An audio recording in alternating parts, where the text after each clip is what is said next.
Texas has one of the lowest tax rates in the country, and yet we're turning around and saying there's nowhere to get this money except from the individual taxpayer. One thing that's disturbing to me, very disturbing, and I think the public has a right to ask this question: why in a year with a $600 million surplus are we passing a tax bill of over $500 million?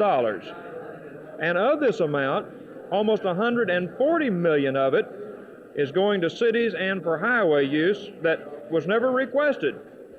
I think this is a time when the public would like to have some additional services, but given a choice, would rather have their money.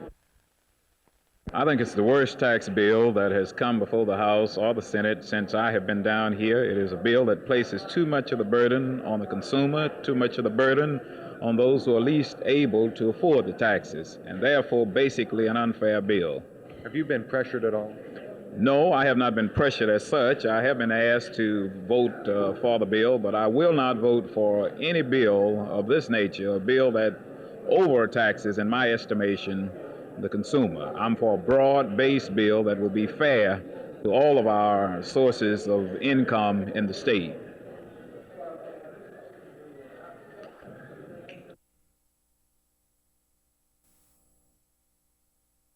Out here in southeast Dallas County, 3 suburban towns have existed in peaceful coexistence for many years.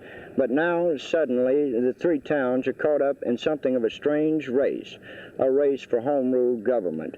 Balch Springs, Kleberg, and Seagoville all are seeking home rule charters, charters which would give them much broader powers to annex outlying land. And the feeling out here is that if and when all 3 get their charters, it may set off an old-fashioned land grab.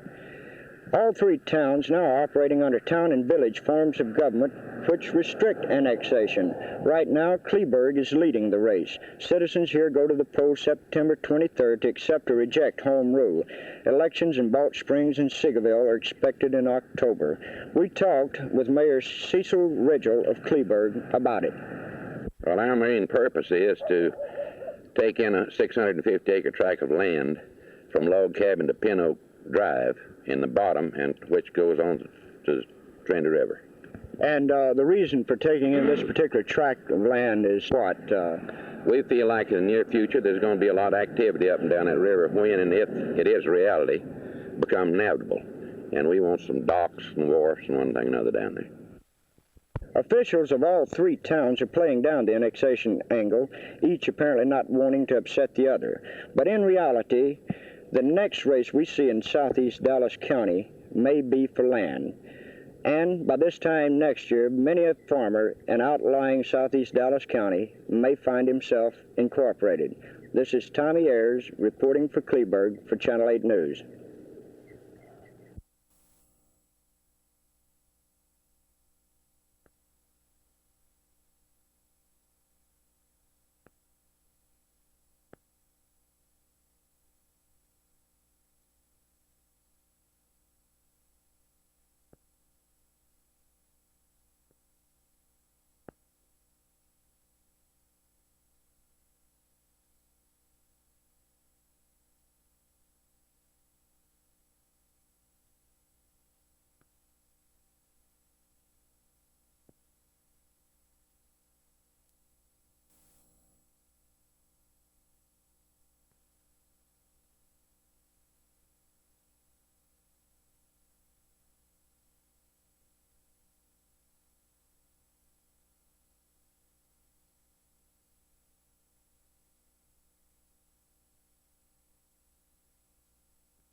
I think the tax bill is not only basically wrong, I think it's a shameful tax. I think it's an immoral tax, actually.